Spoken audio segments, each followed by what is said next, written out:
Welcome back to MSNBC Sunday. I'm Alex Witt. And while Cairo tries to get back to some semblance of normalcy today, the fate of former Egyptian President Hosni Mubarak remains a bit uncertain this morning. He is said to be in the Red Sea resort town of Sharm el-Sheikh, but exactly where he is in that town, or perhaps elsewhere, no one knows for sure. Though NBC's Martin Fletcher is joining me on the phone from Sharm el-Sheikh. And Martin, I know that we spoke a couple hours ago, and you're pretty certain by the security presence that you know where he is?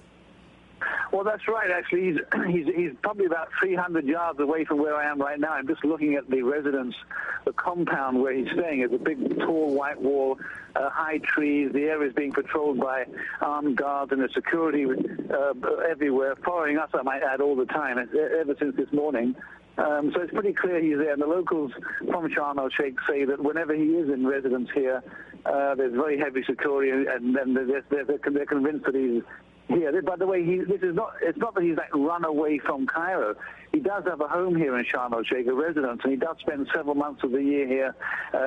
Anyway, the question, of course, is now how long he will stay here. I'm curious, Martin, because I had on from Time Magazine Bobby Gosh, who was with me on the set here, and he said that Mubarak's home there, while referred to as a palace, is not particularly extravagant by some standards. In fact, there's a home that is owned by a bin Laden family member next to it that really dwarfs it in its magnificence.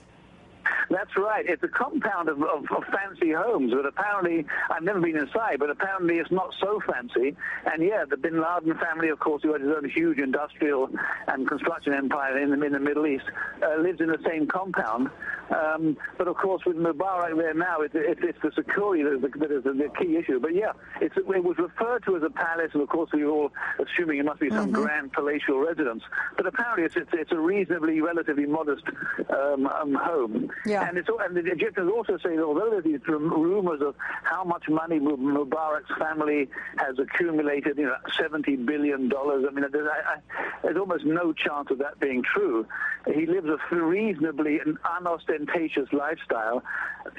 You asked me earlier, Alex, whether he'd ever left the country on vacation, and apparently, as you said, no, he doesn't. All of his holidays are in Egypt, and they're all here in Sharm el-Sheikh, and that's where he's come to, as I say, not to flee, but to rest, I guess, or certainly waiting for his next move. Well, and in terms of that, is it a matter of, I guess, tracing the money, Martin? I mean, that's how people will trace his moves, where he goes?